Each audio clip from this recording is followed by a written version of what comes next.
బలపరుచుకోవాలి దేవుడితో అనుబంధాన్ని. దుఃఖం కలిగిందనుకో సమస్యను బట్టి ప్రార్థన, సమస్య తీరిందనుకో ఆనందాన్ని బట్టి కూడా ప్రార్థనే. అప్పుడు సైతానుగాడు వేసుకుంటాడు ముసుగు.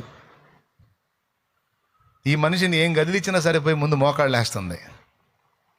ఈ మనిషి జోలికి పోవటం వేస్ట్ అనుకోవాలి వాడు.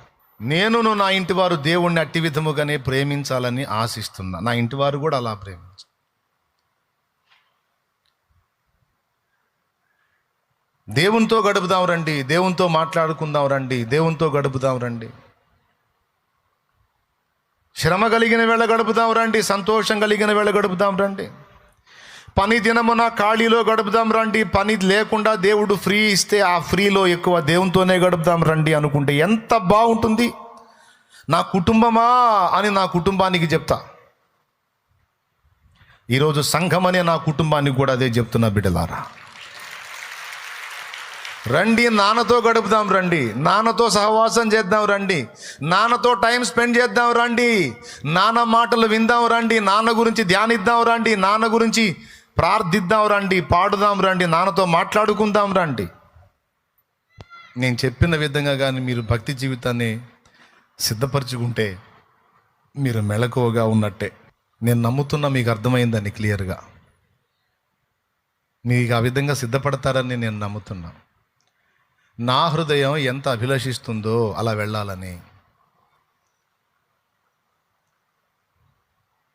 నా మనసు ఎంత ఉవ్విళ్ళూరుతుందో అలా వెళ్ళాలని, సమయమందును అసమయమందును, మధ్యరాత్రిలోను తెల్లవారుజామునను ఆయనతో కూర్చోవాలి, ఆయనతో మాట్లాడాలి, ఆయన్ని మహింపరచుకోవాలి. మన బంధము అనుబంధము భక్తులు అలా డిజైన్ చేసుకున్నారు. తమ భక్తి జీవితాన్ని, ఆత్మీయ జీవితాన్ని అలా అలా రెడీ చేసుకున్నారు. అందుకే విశ్వాసులు పడతా లెగుస్తా మండుతా చల్లారుతా ఉండొచ్చేమో, కానీ దైవజనులు అలా ఉండరు. చూడు, వాళ్ళ ప్రార్థనా జీవితం కానీ, వాక్య ధ్యానం కానీ, ఆత్మీయ అనుభవాలు కానీ అలా ఉండవు. చూడు, ఆ విషయంలో మెళకువగా ఉంటారు. ఎందుకు? అలా ఏర్పాటు చేసుకున్నారు దేవునితో అనుబంధాన్ని.